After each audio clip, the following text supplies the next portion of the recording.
निमित्त पहिले प्रथम तर सगळ्यांना बाबासाहेबांच्या जयंतीनिमित्त शुभेच्छा देते.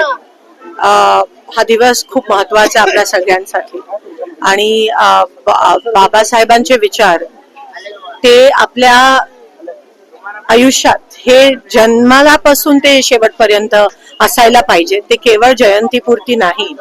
हा संदेश बाबासाहेबांनी दिलेला आज खरं तर बाबासाहेबांची जास्तच आठवण येते आणि त्यांचे विचार आज जास्त लागू आहेत.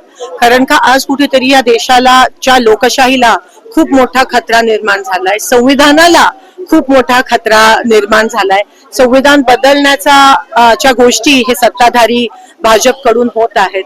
बाबासाहेबांना न मानणाऱ्या गोष्टी या ठिकाणी सत्ताधाऱ्यांकडून होत आहेत.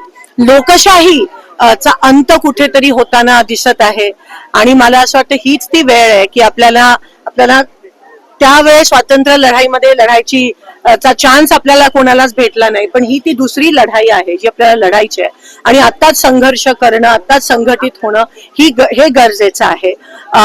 जात पात धर्म सगळं बाजूला ठेवून ह्या लोकशाही टिकवण्यासाठी, संविधान टिकवण्यासाठी मला असं वाटतं आता काळाची गरज आहे आणि तीच खरी श्रद्धांजली आहे. तेच खरं जयंती साजरं करणं मला असं वाटतं होईल. दर दिवशी रोज मला असं वाटतं उठल्यावर बाबासाहेबांचे विचार आणि संविधान जपण्याचा जे वचन आहे ते आपण घेणं महत्वाचं आहे. उद्याच 3 दिवसाचं संसदीय सत्र आहे महिला आरक्षणावर. पण महिला आरक्षण हे 23 मध्येच काँग्रेस पक्षाने सपोर्ट देऊन पारित केलेलं. त्याच्या आधी 73 आणि 74व्या अमेंडमेंट नुसार आपण पंचायत आणि महानगरपालिका आणि नगरपालिकामध्ये महिला आरक्षण 50% आणलं आणि 2023 मध्ये जेव्हा या लोकांनी अमेंडमेंट आणली की 50% महिला आरक्षण हे पार्लमेंटमध्ये आणि विधानसभेत झालं पाहिजे. तर आज 30 महिने झाले. 30 महिन्यानंतर त्यांना जाग आली आणि आता नेमकं इलेक्शन असताना त्यांनी ही घोषणा केली. तरी महिला आरक्षणाचं अमेंडमेंट ऑलरेडी पारित झाली आहे. हे त्यांना डिलिमिटेशन त्या ठिकाणी आणायचं आहे, सेन्सिस त्या ठिकाणी आणायचं आहे आणि हे किती असंविधानिक आहे. कारण का डिलिमिटेशन होण्याच्या आधी सेन्सिस होणं गरजेचं आहे. म्हणून एकंदरीत हे ज्वलंत उदाहरण आहे किती असंविधानिक हे काम करतायत आणि ऑपोजिशनला न घेता खरं तर हे अशी बिलं पारित होण्याच्या आधी पूर्ण देशभरात एक चर्चा झाली पाहिजे. पण चर्चा होत नाहीये. मोदीजी एकच ओपेड घेत आहेत. संमेलन एकतर्फी सगळं चाललंय. एकतर्फी जेव्हा होते तेव्हा लोकतंत्र नसतं. जेव्हा संवाद होतो त्यालाच लोकतंत्र म्हणत असतात.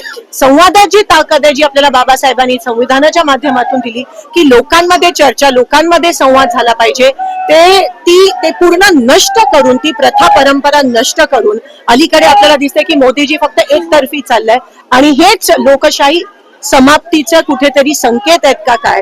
पण जोपर्यंत बाबासाहेबांचे विचार आहेत, जोपर्यंत आम्ही सगळे आहोत, जोपर्यंत काँग्रेस पक्ष आहे, बाबासाहेबांवर विचार करणारे लोक आहेत, तोपर्यंत आपण हे होऊ देणार नाही.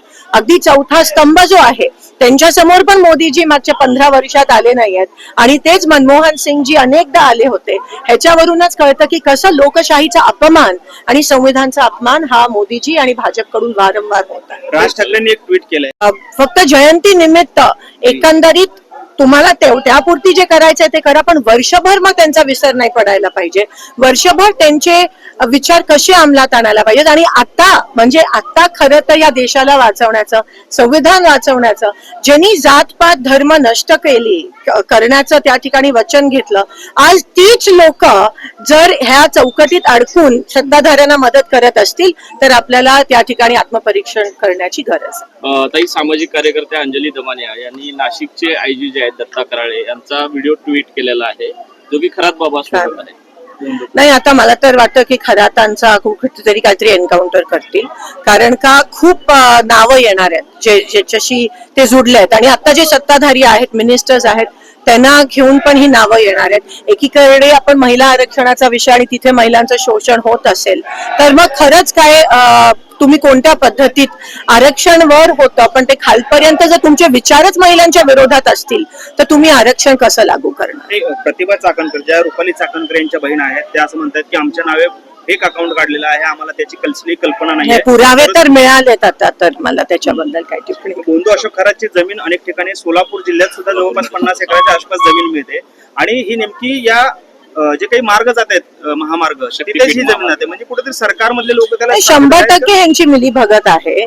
आणि अजूनही मला असं वाटतं काही त्यांना पुरावे बाहेर येणार आहेत. पण मी तुम्हाला सांगते त्याआधी त्यांचं काहीतरी हेच लोक करवतील अशी मी शंका व्यक्त करते.